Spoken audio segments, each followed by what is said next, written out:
This week, we trim some fat.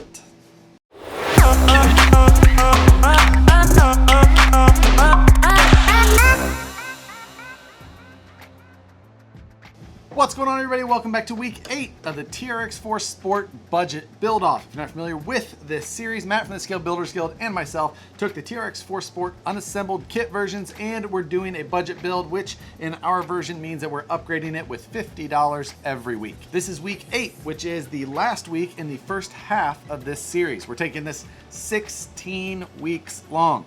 We've already done a lot of upgrades, but we're on our way to try and make this thing competitive up against some of our other trucks. And the TRX-4 Sport has some pros and some cons.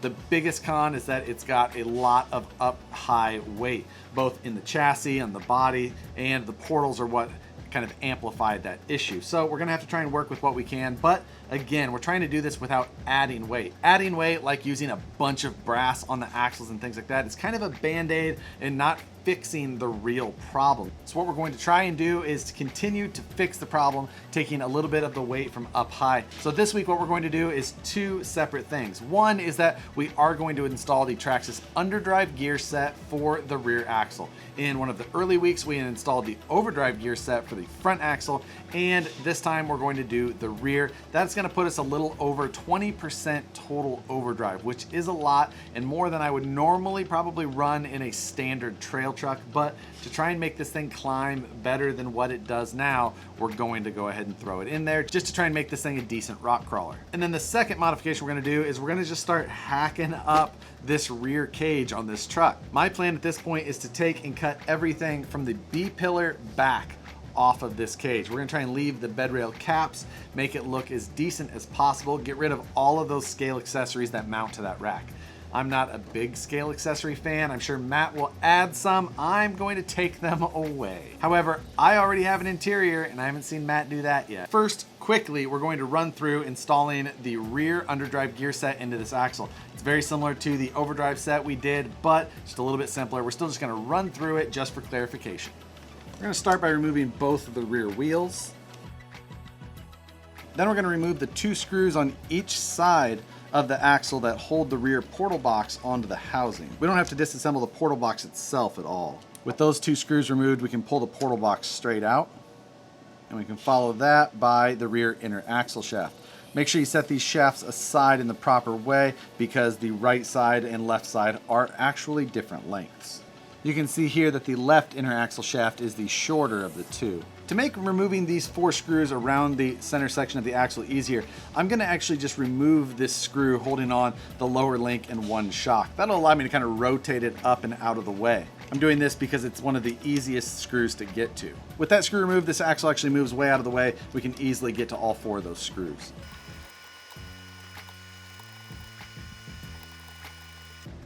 I'm actually going to put one of the axle shafts back in the axle to hold the ring gear from just falling out when I get that last screw removed. Now I'm going to pull that shaft out, and I can easily pull that whole ring gear assembly out. We need to remove the 4 screws holding the ring gear to the spool.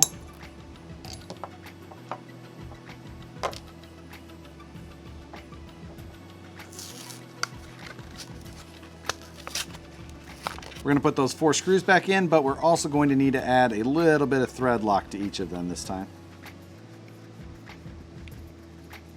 Before reinstalling the gear back into the axle housing, we also need to remove the pinion from the axle housing and swap it out with the new machined underdrive gear. We just need to remove the drive shaft set pin, pull the drive shaft off, and push the old pinion out. Replace it with the new underdrive pinion, and replace the drive shaft and set screw. Before putting the ring gear and spool back in there, we need to add a little bit of grease to the ring gear. I'm using the Vanquish grease, but any bearing grease will work just fine. Other than general maintenance, this should be the last time we need to get into this diff housing. Diff covers reinstalled. We're going to put our lower link and shock back into position. Now we're going to replace our rear inner axle shafts. And lastly, put our portal boxes back on and put the 2 screws that retain them back into the axle housing.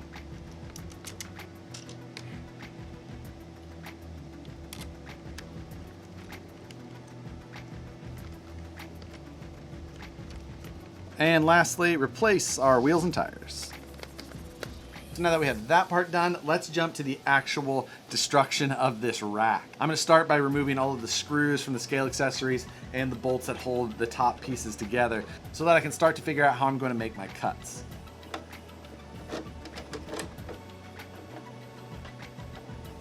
So we've removed the basic screws now. I'm actually just going to take a set of flush cutters and start to cut off these side pieces. That'll give me access more to this top part, and we'll decide how we're going to make that final cut.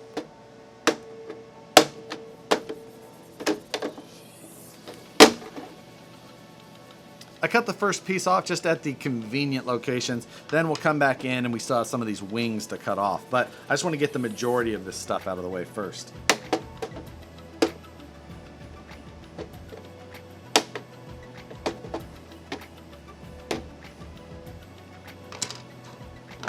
So we trimmed the initial wing here on the corner off, and now I need to clean up this back edge where we've got this part that's still sticking up. I'm gonna try and kind of follow a little bit of a line down just to terminate it cleanly into the back bed rail. And then we'll figure out what to do with this piece.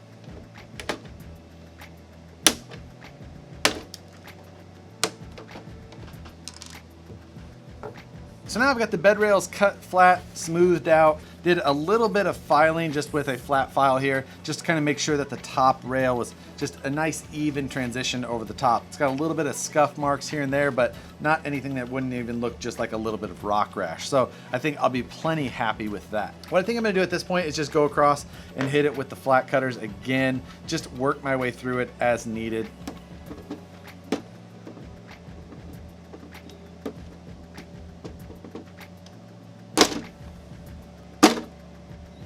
So the flat cutters seem to work best, just kind of worked my way between the holes. I'm gonna do a little bit more cleanup and then some work again with the flat file.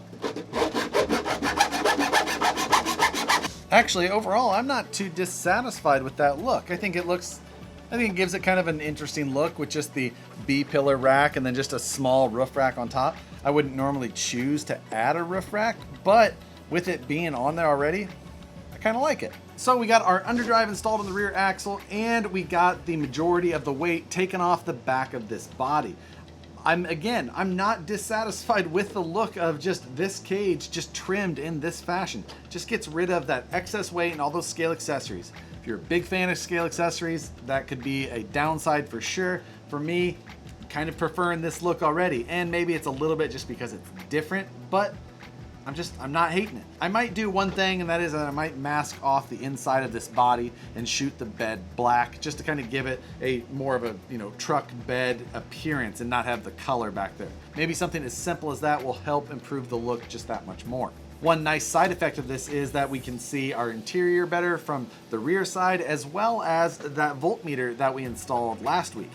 And speaking of that voltmeter, I totally forgot in the last video I wanted to give some of those away. So I'd like to give away 5 of the voltmeters and the 3D printed voltmeter bezel. So if you would like to win one, just drop a comment below with something saying you'd like to win. And I would like to limit this to US residents just for shipping reasons and things like that. Just for shipping and customs and all the extra stuff that goes with shipping internationally. So I apologize guys, but I'd like to give some of these away, but without making it a ton of extra work on me. So I'll give away like 3 or 5 or however many I have left. I think I might have up to 7 left. So I bought a 10-pack of the digital voltmeters at one time, and I think I've got 7 left. So I'm just gonna give all of those away with 3D printed bezels. So again, just in whatever comment you drop below, just say you'd like to win one. I don't care what you say, just wanna know that if I pick the comment, you're one that would actually want to win them.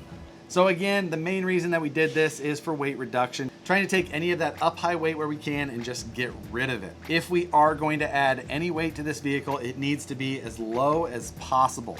So when people are adding like brass bumper mounts and things like that, or putting weight on the chassis itself, it's like, stop that. You're just adding extra weight that your truck has to pull around, and it's going to hurt performance. It may feel like you have a better forward weight bias, which you will, but for climbs and things like that, all you're doing is hurting the performance of your truck.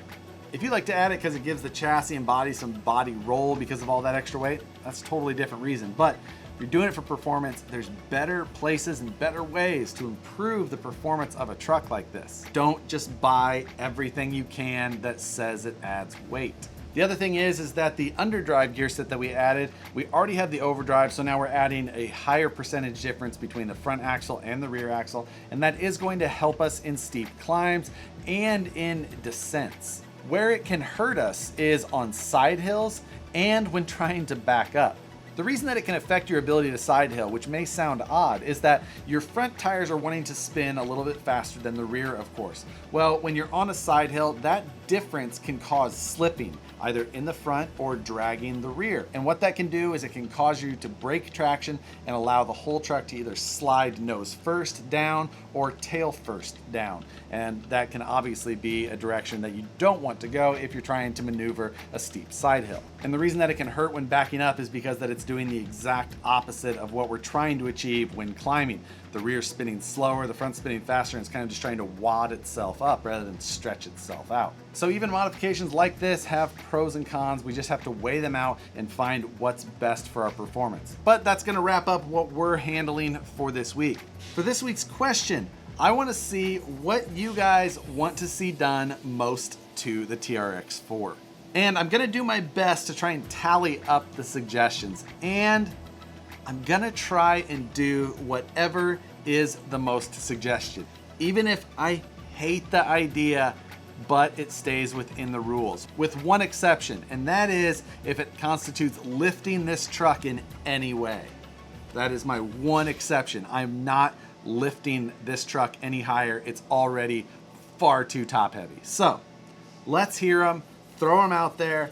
But that's gonna do it for the rest of the week 8 video. Week 9 and the back half of this series are just around the corners. That's still a lot of time left, so spend my money wisely. Let's hear those suggestions. Thanks for watching again, and we'll see you on the next one.